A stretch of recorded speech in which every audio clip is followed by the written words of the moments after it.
મંડળને જય સ્વામિનારાયણ. જય સ્વામિનારાયણ. આજના સત્સંગના સભાના યજમાન શ્રી જયસુખભાઈ રામજીભાઈ તથા વિનુભાઈ ગોરધનભાઈ પાંડવને તાળીના ગડગડાટથી વધાવી આવશે.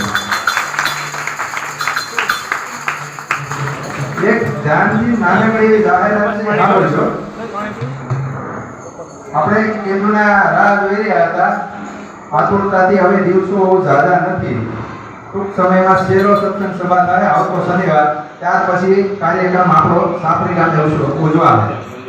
હજી ભગવાનની મૂર્તિની વાત હતી કે ભગવાનની મૂર્તિ ત્યાં થઈ ગઈ છે અને આજની તારીખમાં વડતાલથી રવાના થઈ ચૂકી છે.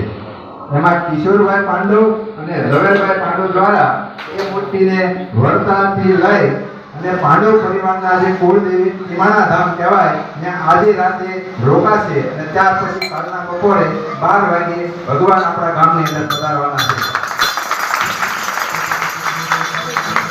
4 તારીખે સાંજ સુધીમાં ભગવાન બિરાજમાન થઈ જશે. હવે બીજી ખાસ જાહેરાત છે. સોશિયલ મીડિયામાં આપણું જે PCS ગ્રુપ છે, હરેક પરિવારના પ્રતિનિધિનું ગ્રુપ છે. એની અંદર એક આજે PDF છોડવામાં આવી છે. એ PDF ની અંદર તકતી જે લગાવવાની છે મંદિરની અંદર, એ તકતીની PDF છે. તો હરેક પરિવારના પ્રતિનિધિ PDF ઓપન કરી પોતપોતાનો પરિવાર છે એ ફોલો કરી અને એ તકતીનું જે લિસ્ટ છે એ પ્રમાણે સુધારા વધારા જે કરવાના હોય એ સોશિયલ મીડિયાના માધ્યમથી એની અંદર પત્રિકો કરી દઉં કે ભાઈ અહીંયા ભૂલ છે, આ વગેરે સુધારો. અથવા કોઈ પણ કોલ કરવો હોય તો ઝવેરભાઈ અને કિશોરભાઈ આ તકતી બાબતમાં ફોન કરવાનો. બીજા કોઈને તકતી બાબતનો ફોન ન કરવો, કેમ કે એની માહિતી કોઈ માહિતી હોય.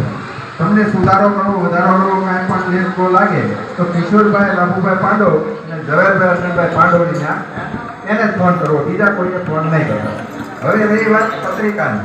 પત્રિકા સોમવારે સાંજ સુધીમાં આપણને પ્રાપ્ત થઈ જશે. સોમવારે સાંજે આવી જાય, માફ કરજો, સોમવારે સાંજે આવી જાય અને મંગળવારે પ્રતિનિધિની એક મીટિંગ બોલાવી છે.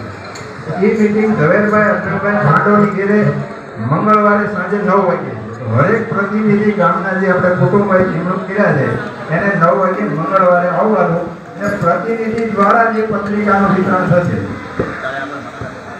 તો હરેક